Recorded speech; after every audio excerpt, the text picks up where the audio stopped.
Hey, coucou la famille, ça va? Alors, ça fait 1000 ans que je n'en ai pas fait sur ma chaîne. Donc, je vous ai demandé sur Instagram si vous vouliez le faire et visiblement vous étiez partant. C'est parti pour une FAQ. Ça fait 1000 ans que j'en ai pas fait, pourquoi? Je crois parce que je suis pas une grande fan des FAQ et que j'ai la sensation que je raconte déjà toute mon existence sur Instagram et donc je vois jamais l'intérêt des FAQ. Mais en même temps, ça permet aux personnes qui n'ont pas vu telle et telle vidéo ou n'ont pas suivi tel et tel truc d'avoir des informations. En même temps, je me pose toujours la question de est-ce que c'est vraiment intéressant ce que je vais raconter? Mais si c'est intéressant, pourquoi pas? Je vais donc prendre les questions telles qu'elles sont sur Instagram et y répondre. Alors, première question. Aimerais-tu essayer la vie des riches du Brésil pour une journée? Pas du tout, mais vraiment pas, ça ne m'intéresse pas. La vie des riches du Brésil, alors le Brésil c'est vaste, on va parler de Rio, mais la ville des riches de Rio c'est quoi? C'est avoir une super maison, être dans ta maison avec ta piscine, ou bien aller dans des jolies plages. Je sais même pas ce qu'ils font, qu'est-ce qu'ils font de plus les riches? En fait les riches ils ont les mêmes trucs mais en plus beau et en plus seul. Tu vas dans des belles plages, tu passes tes journées dans les centres commerciaux, tu achètes des trucs, tu fais quoi? Des fois tu as un bateau, tu fais des tours de bateau. Qu'est-ce qu'on fait de plus quand on est riche? Ça doit être chiant d'être riche. Tu es tout seul dans ta maison, là, dans tes palaces. Ils ont des palaces, les riches ici. Ils vivent entre riches, ils vont dans leur plage de riches. Et je vois pas trop... Non, vraiment, ça serait pas du tout intéressant. Et ils sont très déconnectés ici, les riches brésiliens. Et si tu veux, au Brésil, on n'a pas une grande classe médias, comment dire en français, une classe moyenne comme en France. En fait, ici, on a une classe très riche. On a énormément de pauvres et une petite classe moyenne. Et dans la classe moyenne, voilà, la plupart des gens, c'est des classes moyennes moins. Et il y a une partie de classe moyenne plus. Là où, par exemple, moi, je me situe, je pense que je suis dans la classe moyenne plus du fait que je sois une Française, que j'ai des euros, machin. Et non, la vie des riches ne m'intéresse absolument pas. Et il y a beaucoup d'inégalités et les riches, comme je te dis, sont très déconnectés des réalités ici et je voudrais jamais être à leur place autant déconnectée de la société dans laquelle je vis. Donc non. Coucou, est-ce que tu as aménagé dans ta nouvelle maison à Rossigna? Alors, des nouvelles de ma nouvelle maison. J'ai plein de vidéos qui arrivent sur ma nouvelle maison. En fait, avec Leandro, ce qu'on a fait, c'est qu'on a fait plein de petites vidéos de tous les travaux. On les a triées pièce par pièce et en fait, on compte faire des vidéos pièce par pièce. Genre la cuisine, où on va te montrer tout ce qui s'est passé dans la cuisine, comment elle était, comment on a tout cassé, qu'est-ce qu'on a mis dedans et comment elle est au final. En fait, on va faire ça. Il y a une vidéo qui va arriver au milieu de ces vidéos-là, qui va être sur la visite de la maison à mi-parcours. Il y a une deuxième vidéo qui sera la visite de la maison à fin parcours et il y aura la dernière vidéo qui sera la visite finale. Entre temps également, j'ai pris plein de questions que vous m'aviez posées dans les commentaires et d'ailleurs si vous en avez, n'hésitez pas à les mettre dans ces commentaires là. J'ai pris plein de questions et Leandro et moi on en a fait des vidéos. Par exemple, j'ai une vidéo qui va sortir sur les règles d'urbanisme dans la favela, qu'est-ce que c'est que de vivre avec des bandits et plein de trucs comme ça. Voilà, qu'est-ce que c'est globalement que de vivre dans une favela. Du coup, voilà, il y a toutes ces vidéos là qui arrivent et en fait je mets un peu de temps parce que c'est assez dur pour moi d'arriver à attraper Leandro pour pouvoir faire les vidéos avec lui parce que justement il est dans les travaux et que les travaux ils avancent au rythme qu'ils avancent, qu'on a un mois dans le mois, on a 15 jours où on travaille dans nos voyages féminité sororité, donc du coup Leandro n'est pas sur les travaux ou moi je suis pas avec lui machin, donc c'est 15 jours où on peut vraiment pas bosser et pendant les autres 15 jours qui restent on doit profiter l'un de l'autre et faire nos trucs de la vie parce qu'il y a d'autres 15 jours qui arrivent 3 semaines après. Et donc on a un rythme qui est ultra soutenu et j'ai du mal à l'attraper. Voilà, donc dès que je l'attrape, je tourne des vidéos avec lui et ça va me permettre de vous montrer toute l'évolution des travaux. Donc voilà, ça arrive petit à petit. Dans tous les cas, vous verrez tout et moi je suis trop contente. Et alors la question, est-ce que j'ai déménagé dans la maison? Non. Au stade où elle en est là, donc là on est début septembre, la maison est quasiment prête, il ne reste plus que la cuisine à installer parce que tu verras dans la vidéo sur la cuisine qu'on a eu quelques déconvenues marrante ou pas avec la cuisine, donc il ne reste plus que la cuisine à être installée, ça va être fait la semaine prochaine et sinon tout le reste, tout est prêt et en gros il reste aussi à acheter un frigo, une machine à laver, à mettre les meubles et à faire la décoration. On a la plupart des meubles, il nous manque juste ces deux trucs là et après faire la décoration c'est vraiment la touche finale, mais là on fait une petite pause dans nos travaux parce qu'on a un autre projet qui est hyper important et qui nous demande beaucoup de dédication, ça se dit dédication en français? Beaucoup d'attention. Et donc voilà, on fait cette petite pause pour pouvoir se dédier à ce projet et après on revient dans la maison. Ce qui veut dire que je peux y habiter maintenant si je veux parce qu'il y a à peu près tout pour y habiter dès qu'il y a ma cuisine. Je peux commencer à y passer du temps. il y aura pas de déco, machin, mais on s'en bat les steaks. Et a priori, après le prochain voyage féminité sororité, à la fin du voyage, j'irai dans ma maison pour passer un peu de temps et pour voilà, pour me reposer. Ce qui amène à la question suivante, qui est, tu imagines un rythme régulier entre les deux maisons, ou bien tu vas faire au feeling. J'en parle dans un vlog qui va sortir bientôt, ou qui est sorti, je sais plus. Et en fait, j'explique qu'à la base, cette maison, elle était pour louer. En fait, c'était notre maison, Leandro et moi, pour qu'on puisse se réunir. Lui, il habite dans sa maison avec sa famille. Moi, j'ai ma maison ici à Santa Teresa. Et c'était un lieu de réunion, en sachant que Leandro passerait plus de temps que moi, finalement, là-bas, parce que lui, il habite juste à côté. C'est genre en haut de sa rue. Et moi, je m'étais dit, ben voilà, j'y passerai du temps et je la louerai souvent pour 1 mois, 2 mois. Et les moments où ma maison ne serait pas louée, c'est le moment où j'irai. Sauf que la maison, elle est vraiment belle et que c'est vraiment génial. Ça correspond exactement à ce que je voulais. C'est parfait et l'endroit a ramené sa touche parfait. La décoratrice d'intérieur a ramené sa touche parfait. Et donc, la dernière fois que je l'ai visité, j'ai un peu changé d'avis et je me suis dit, non. En fait, j'ai envie de passer du temps là-bas. C'est une maison un peu de plage parce que c'est la maison de la favela. C'est la maison où il y a la plage à 5 minutes en moto, taxi. Et donc, j'ai décidé que je la louerais que des petits moments. Je pense, les moments où moi, je serai en train de faire le voyage féminité sororité, où vraiment, j'y serai pas, l'endroit, il sera pas. Ces 10 jours-là, je louerai la maison 10-15 jours par mois, grand max, pour des meufs, des anciennes qui ont déjà fait mes voyages. Je ne louerai pas pour des inconnus. Je pourrais louer éventuellement à des meufs qui sont venues dans ma maison à moi, que je connais, je sais qu'elles sont de confiance, elles iront dans ma maison. Je pense que je louerai qu'à des meufs aussi ma maison, j'ai envie de garder un peu cette énergie de meuf, ou bien des couples, mais si vraiment je les connais. Et ce sera des petits temps. Et voilà, en gros, si tu veux, je m'étais dit que je louerais beaucoup pour pouvoir financer les travaux. Les travaux ont coûté beaucoup plus que ce que je pensais.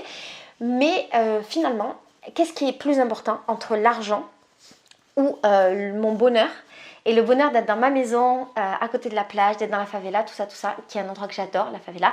Et en fait, mon bonheur, il passe beaucoup avant l'argent. Donc, je vais gagner moins d'argent avec cette maison, mais je vais être plus heureuse au quotidien. Une autre question qui est revenue souvent, c'est par rapport à mes voyages féminité, sororité.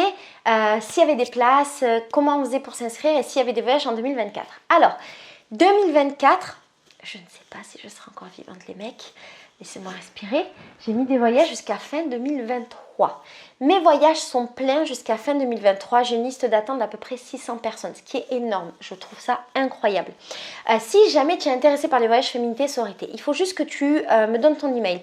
Tu me l'envoies sur Instagram, tu me l'envoies par mail, tu me le marques là. Non, marque pas dans les commentaires. Tu me l'envoies par Instagram. Dans la barre d'infos, il y a mon Instagram. Et moi, je te mets dans la liste d'attente. Et surtout, si tu es une meuf, tu t'inscris sur le compte féminité sororité. Et dès qu'il y a une place de libre, bam, je le mets sur féminité sororité. Qui est prioritaire pour les places de libre? Eh ben, c'est toujours les meufs, soit qui ont déjà réservé, mais qui ont changé qui sont en attente de date parce que finalement, ils ne pouvaient pas venir au voyage qu'elles avaient réservé. Donc, elles, c'est les super prioritaires. Les deuxièmes prioritaires, c'est toutes les meufs de ma liste d'attente. Les troisièmes prioritaires, c'est toutes mes meufs de féminité sororité. Et après, j'en parle sur mon compte Instagram, le corps, la maison, l'esprit. Du coup, si tu veux être au courant, tu me dis, et moi je te dis, j'imagine qu'en 2022, que l'année prochaine, là on est en 2021, ouais, j'imagine que courant de l'année prochaine, j'y verrai un peu plus clair sur mon futur et qu'à ce moment-là, je mettrai mes dates de 2024. Juste, je ne sais pas encore où je vais être, ce que je vais faire. Je me suis prévu 3 mois de battement en 2023, c'est les seuls 3 mois où j'ai pas de voyage. J'ai mis beaucoup de voyages parce que je compte aller en France avec Leandro, Sandra, tout ça, il y a sûrement, on va être plein à aller en France. Donc je me suis mis ce battement-là pour avoir 3 mois de vacances. Si jamais je pars pas, peut-être que je mettrai un voyage au milieu de tout ça, je verrai. Et donc, a priori, si je pars bien en voyage en 2023, et bien en 2024, je remettrai des voyages, mais peut-être avec un rythme un peu moins effréné, peut-être un tous les 2 mois pour me laisser du temps et aussi pour me laisser le temps de voyager. J'imagine qu'en 2024, on n'aura plus la pandémie, j'espère. Et donc, j'aurai envie de voyager dans le monde ou dans le Brésil. Et donc, voilà, on verra. Mais quoi qu'il en soit, si tu veux être au courant, tu m'envoies un email et bam, je te mets dedans, d'accord? Ta routine hygiène au Brésil, est-ce qu'elle a beaucoup changé depuis la France et depuis tes voyages? Alors, oui, c'est compliqué parce que j'ai l'impression d'avoir fait un gros bond en arrière par rapport à tout ce que j'avais fait. Et d'ailleurs, des fois, j'ai l'impression de vous trahir un peu. C'est un peu bizarre cette relation que j'ai à ça. J'ai l'impression de vous trahir et là, par exemple, j'en ai parlé dans un vlog il n'y a pas longtemps. J'ai acheté un shampoing vegan parce que ça devenait trop compliqué au niveau de mes cheveux et mes cheveux ne s'adaptent pas au au climat brésilien. Et donc tous les trucs un peu naturels que je faisais, il n'y a rien qui marche, rien. Et je vivais un véritable enfer avec des cheveux dans lesquels je ne pouvais plus passer mes mains parce que j'avais des nœuds au commencement là, jusqu'au bout. Et dès que je sortais de la douche, j'avais énormément de nœuds, je les démêlais, je les démêlais avant, je les démêlais après, c'était chiant.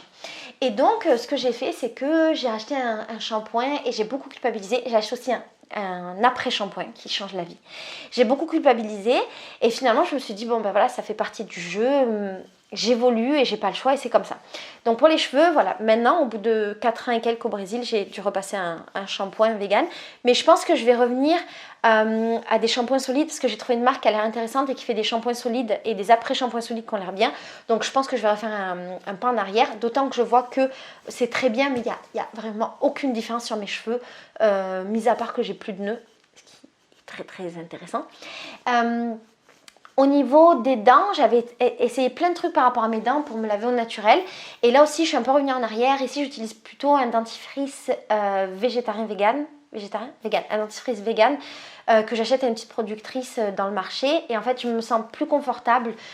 C'était cool, c'est cool de savoir qu'il y a plein de solutions, mais en même temps, voilà, vu que je ne suis pas dans une situation où j'ai besoin d'utiliser ces plans B, C, D, ben, j'ai envie d'avoir un dentifrice classique et me simplifier la vie. Mon problème, c'est bien entendu les déchets. Du coup, si à Rio, je trouve un dentifrice solide, peut-être que j'y passerai. Mais pour l'instant, j'en ai pas trouvé. Peut-être que je me suis pas assez bien informée, je sais pas. En tout cas, j'en ai pas vu. En ce qui concerne la douche, je me lave toujours à l'eau, ça j'ai absolument pas changé, je compte pas changer. Et après les autres trucs d'hygiène, je suis toujours au flux instinctif et je pense que je changerai jamais non plus. Et également, je mets absolument rien sur mon corps, mis à part de l'huile de coco. Et c'est vraiment le grand max. Et de temps en temps, je mets du mascara, mais je me maquille toujours pas. Donc voilà. Les grands changements, c'est que j'utilise du dentifrice et j'utilise du shampoing. Désolée. Pourquoi est-ce que tu ne prends pas de vacances? Tu travailles pour nous faire plaisir ou pour ton plaisir? Il y a un peu des deux. C'est compliqué. J'ai un rapport au travail qui est compliqué. On se connaît maintenant depuis 7 ans. Donc tu sais, je fais une vidéo par jour depuis 7 ans et j'ai eu des périodes où j'en faisais 2 par jour. Pour te dire à quel point je suis folle. J'ai une chaîne YouTube brésilienne dans laquelle je poste 3 vidéos par semaine. À un moment donné, j'avais une chaîne pour les enfants dans laquelle je postais une vidéo par semaine. Et j'avais aussi ma chaîne de bruit dans laquelle je postais aussi 3 vidéos par semaine. Donc je travaille beaucoup et j'ai une maison d'hôtes, une agence de tourisme. J'organise des voyages féminité sororité 10 jours par mois. Et ça me prend à peu près 15 jours par mois où je suis complètement dédiée à mes meufs. À côté de ça, j'ai quoi? Je sais plus, je sais même plus ce que j'ai. Je travaille énormément, j'ai besoin de ça, donc c'est pour ma propre santé mentale parce que si je fais pas tout ça, si je fais pas une vidéo par jour, si je fais pas 10 000 trucs, je m'ennuie très vite et ma tête elle se remplit et après en fait si elle est remplie et si je vide pas en faisant des choses, ben, j'ai plus de place pour faire entrer des informations dans ma tête et donc ça ne marche pas. Donc je fais beaucoup pour ça. Je le fais aussi parce que ça me fait plaisir de faire plaisir aux gens. Jusqu'aujourd'hui, je suis encore surprise que des gens suivent mon contenu, que des gens aiment ce que je fais, que des gens s'intéressent à ce que je fais. Je suis vraiment toujours surprise. Je me trouve pas spécialement intéressante. Je sais que c'est cool de partager mon quotidien en tant qu'humaine et c'est ce que je m'efforce de faire dans mes vidéos, de partager voilà, juste mon quotidien en tant qu'humaine tous les jours de ma vie parce que j'espère de tout mon cœur que c'est quelque chose qui restera dans le temps et que je laisserai ça en fait après moi. Mais souvent j'ai un peu ce complexe de me dire que moi je suis pas hyper intéressante.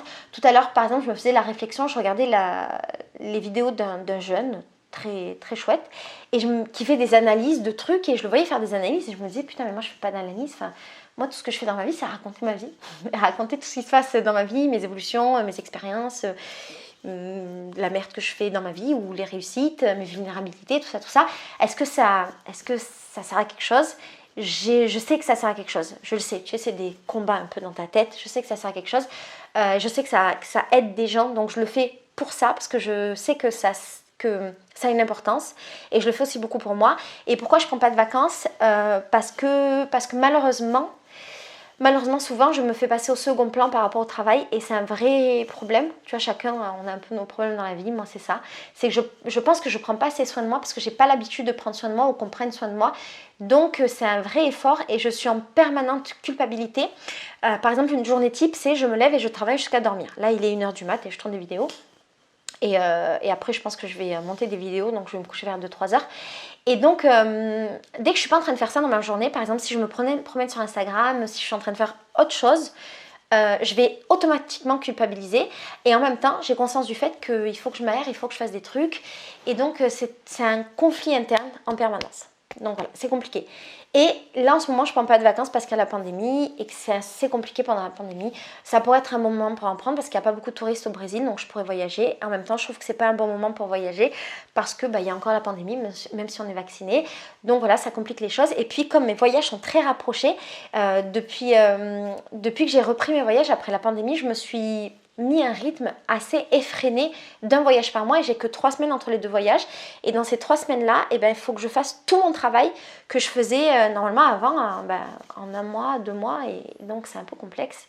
Je dois terminer mon voyage, je passe du temps avec les filles qui sont chez moi, j'ai les nouvelles filles qui arrivent, entre temps j'ai un tout petit temps, je dois préparer toutes les vidéos du mois qui vient, enfin c'est ultra intense.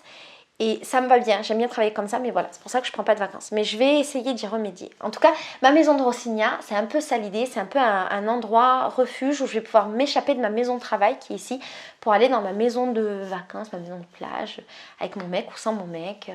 Je vais pouvoir passer une journée à la plage si j'ai envie, même 2 jours, 3 jours, faire ce que je veux. Je peux le faire depuis ma maison, je suis à 20 minutes de la plage. Mais Rocinha sera plus facile. Bref. Une autre question par rapport à mon projet. On m'a demandé plusieurs fois, Laetitia, c'est quoi ce projet dont tu n'arrêtes pas de parler? Je ne peux pas en parler, je suis désolée. Mais c'est un truc qui est cool, qui normalement est une bonne nouvelle. Mais en fait, j'ai peur que ça n'arrive pas. Et donc, j'ai tellement peur que ça n'arrive pas qu'il y ait un problème. On ne sait jamais dans la vie. Que pour l'instant, je n'en parle pas. Et je vous promets, dès que ça arrive, je vous en parle. C'est pas le livre que j'écris. Pas du tout, c'est autre chose, mais promis, j'en parlerai. D'ailleurs, j'ai vu cette question passer. Laetitia, où est-ce que tu en es de ton livre?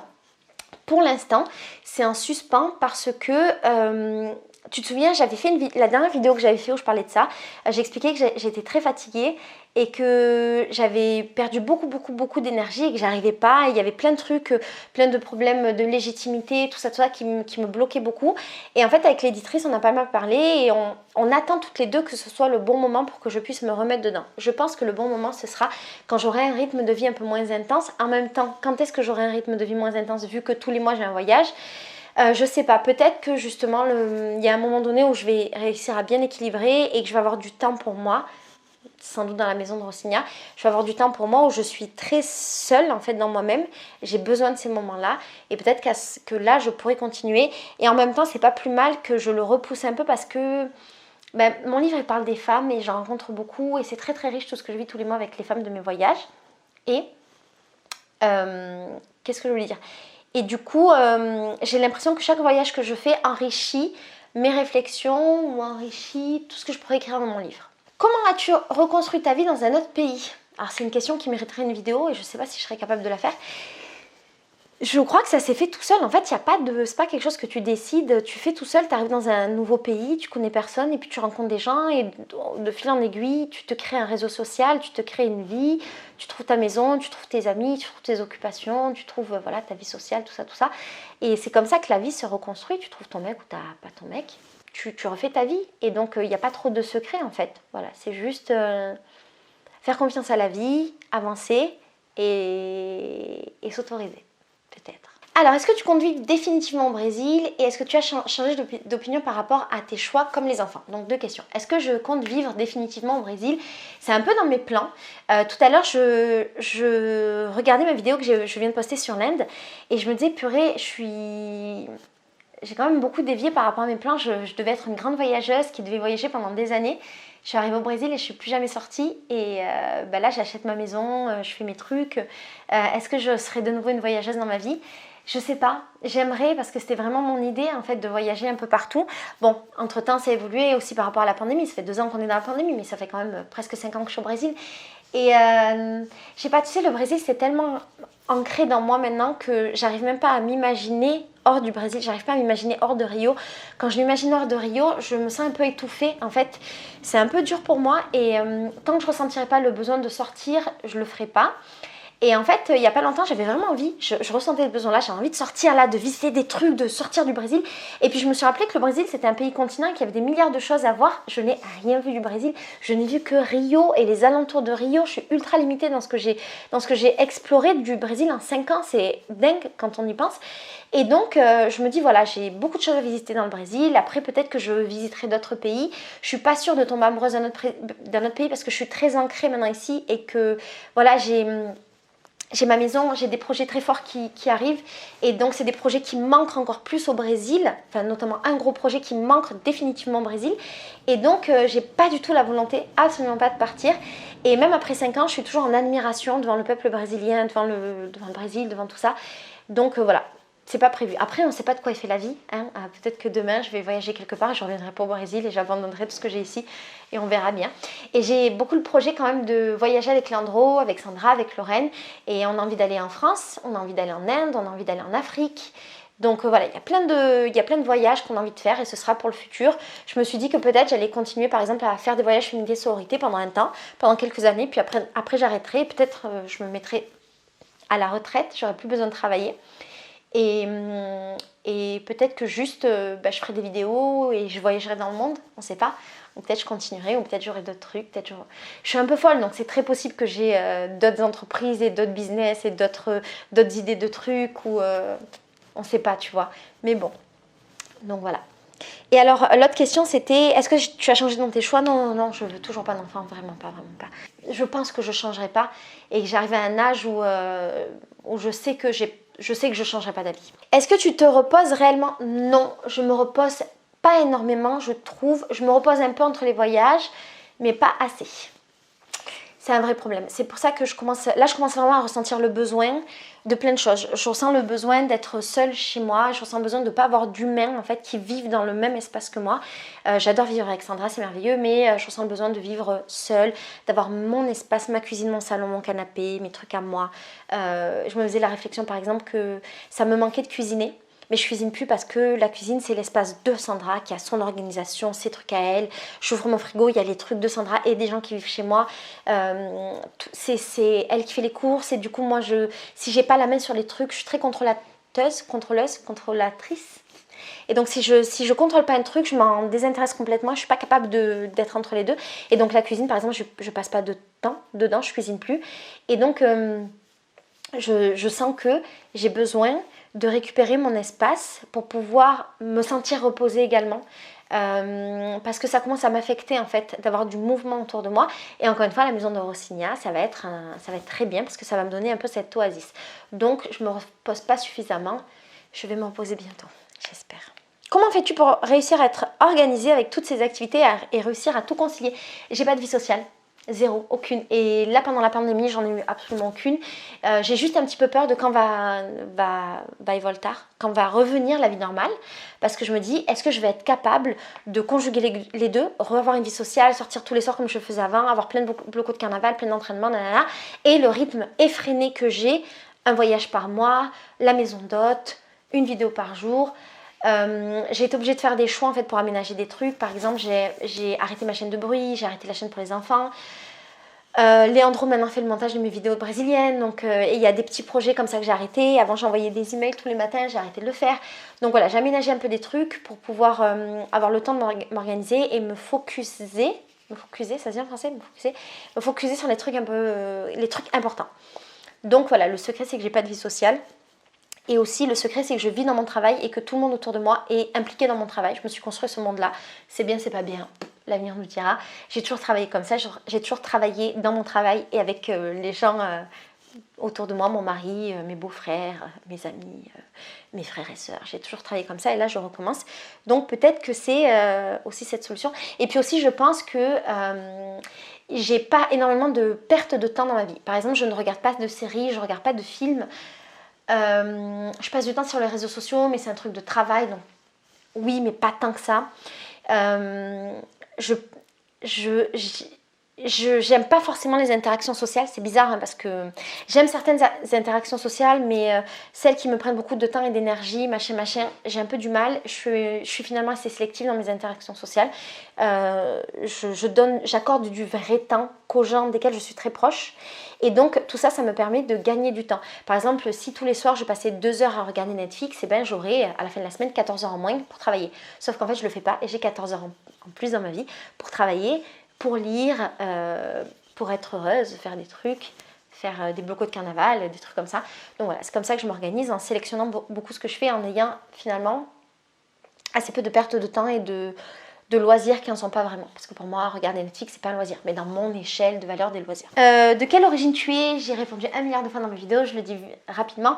Ma mère est algérienne, mon père est français. Mais voilà, je suis d'origine algérienne, je suis très heureuse et très fière. Est-ce que tu es déjà partie en Algérie? Non, c'est un grand complexe et une grande frustration dans ma vie.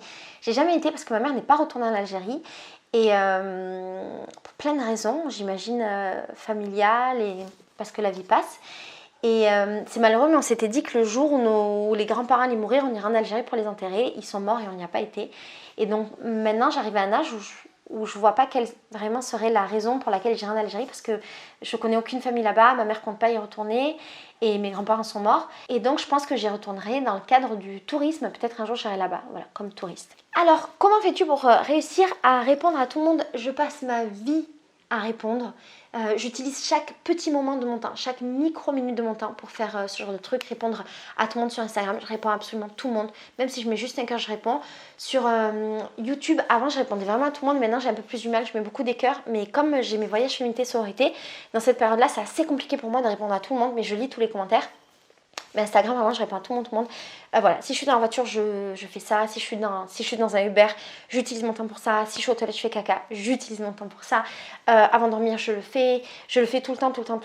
Et j'ai aussi plein de trucs. J'ai un groupe WhatsApp j'ai un groupe privé WhatsApp dans lequel j'ai plein de voyageurs de gens qui voyagent au Brésil pendant toute l'année et qui posent des milliards de questions. J'essaye de répondre au maximum. Je suis pas seule. J'ai une amie qui m'aide, c'est Virginie qui sous-titre mes vidéos. Mais dans ces moments-là, je réponds. Voilà, chaque micro-minute de mon temps est utilisée, ce qui fait qu'en fait je suis en travail permanent et que ça ne s'arrête jamais. Alors, il y avait une autre question par rapport à Léandre et moi, si on compte se marier, pas se marier, tout ça. Alors, oui, bien sûr. Pourquoi bien sûr? Parce que je suis contente, j'aime bien. Je compte me marier, bien entendu.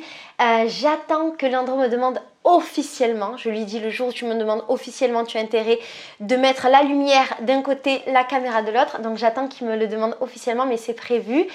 Ça devait être un peu plus tôt, ça devait être peut-être en 2021, mais comme il y a eu la pandémie, on a tout repoussé, donc ce sera plutôt, j'imagine, en 2022 ou 2023, et vous serez informés et invités à mon mariage. Tous les gens qui voudront venir seront les bienvenus à mon mariage, mais j'en parlerai au moment où ça arrivera.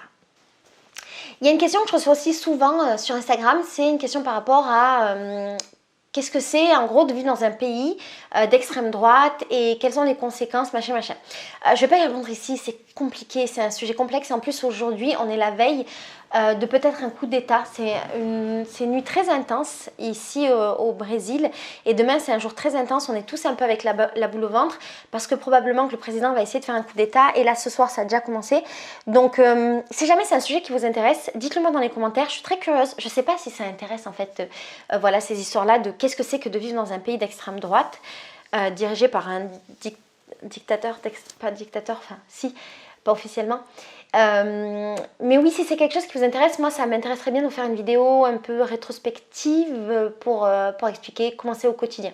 J'ai reçu une question par rapport au futur de ma chaîne. Laetitia, c'est quoi le futur de ta chaîne? C'est quoi les projets?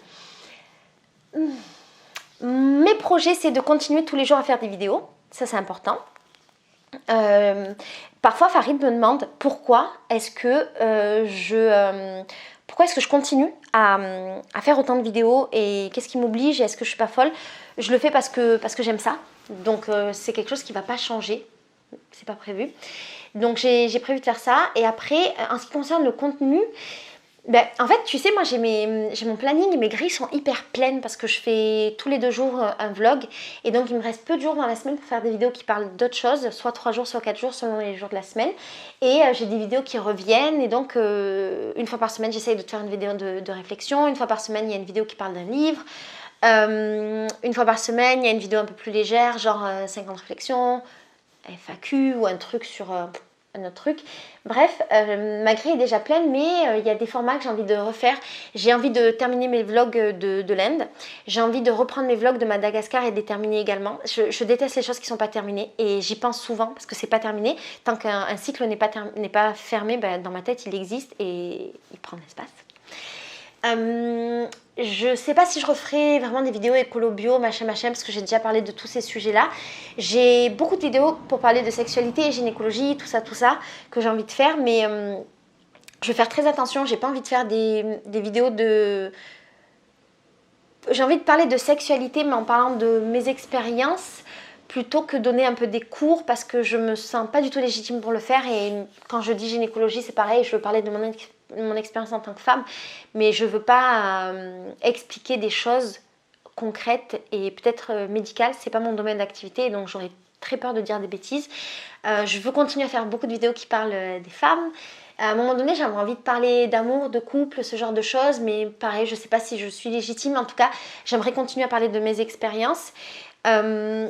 J'ai bien envie de faire des vidéos sur l'entrepreneuriat et ça c'est quelque chose, je ne sais pas si ça vous intéresse et je ne sais pas sous quel format le faire parce que je vois beaucoup de gens en fait sur YouTube et sur Instagram qui parlent d'entrepreneuriat, qui vendent des formations d'entrepreneuriat, qui font des trucs et en fait leur unique expérience d'entrepreneuriat c'est ce qu'ils sont en train de vous vendre et chaque fois je me dis voilà c'est nul et sans jugement si en fait je juge un peu mais je trouve ça nul, je trouve ça pas hyper intéressant et enfin la meuf qui me la raconte, moi j'ai une expérience dans l'entrepreneuriat parce que j'ai des entreprises depuis que j'ai 20 ans et j'en ai eu beaucoup depuis que j'ai 20 ans, beaucoup de différentes et je me suis dit je ferais bien des vidéos pour parler de l'entrepreneuriat, mais j'ai encore ce truc où je me sens pas totalement légitime parce que c'est ridicule, je sais pas, j'ai pas de raison de pas être légitime parce que par exemple je suis pas capable trop de parler de la partie administrative, tout ça c'est un truc qui m'intéresse pas. Moi je suis capable de parler de vraiment des expériences de vie en tant qu'humain, voilà, qu'est-ce que c'est d'avoir une entreprise,